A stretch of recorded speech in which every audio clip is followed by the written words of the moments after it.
একজন ইহুদি যুবকের কথা শোনেন, যে ব্যক্তি সকালবেলা মুসলিম হয়েছিল উহুদের যুদ্ধের দিন। সে ব্যক্তি শুনেছে যে রাসূলুল্লাহ সাল্লাল্লাহু আলাইহি ওয়াসাল্লাম এবং তার সাহাবায়ে কেরাম উহুদের মাঠে গিয়েছেন যুদ্ধ করতে। এই ইহুদি যুবক চিন্তা করলো, আমার কওম যুদ্ধ করবে উহুদের মাঠে, আমি যুবক ছেলে ঘরে বসে থাকবো, এটা হতে পারে না। সে মাঠে চলে গেল, সকাল 10টা বাজে তখন আনুমানিক।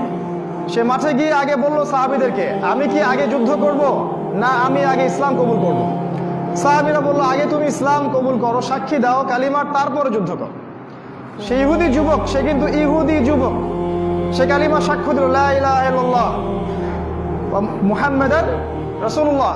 এরপরে সে যুদ্ধ করলো এবং সে অনেকগুলো মুশরিককে হত্যা করে মারা গেল, শহীদ হয়ে গেল।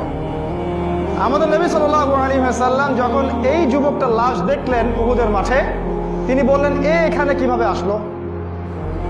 সাহাবায়ে কেরাম বললেন, সকালবেলা এসেছিল বেচারা, ইসলাম কবুল করেছে, যুদ্ধ করেছে, মারা গেছে।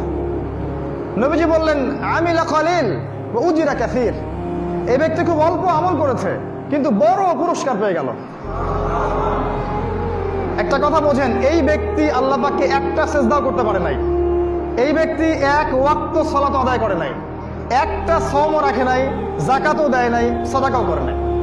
জান্নাতে চলে গেল কিভাবে? সকালের ওই সাক্ষী, মন থেকে সাক্ষী, আমি আল্লাহর বিধানের সামনে আত্মসমর্পণ করলাম, আল্লাহ ছাড়া কোনো হক মাবুদ নাই, মুহাম্মদ আল্লাহর রাসূল। আকীদা ঠিক করার পরে আপনি আমল করতে আসেন। যদি আপনার কাছে মনে হয় খেলাফতের আকীদা, ইসলামী খেলাফার আকীদাটা মৌলবাদী আকীদা, এরা জঙ্গিদের কথাবার্তা, সন্ত্রাসীদের কথাবার্তা, তাহলে আমরা বলবো যে আপনি আপনার কবরের প্রস্তুতি গ্রহণ করেন। আপনার যত বড় দাড়ি টুপি পাগড়ি জুব্বা থাক না কেন, এরকম প্রোটেস্ট্যান্ট আলেম হলে আপনার কবরে খারাপই আছে। সময় থাকতে সতর্ক হয়ে যান।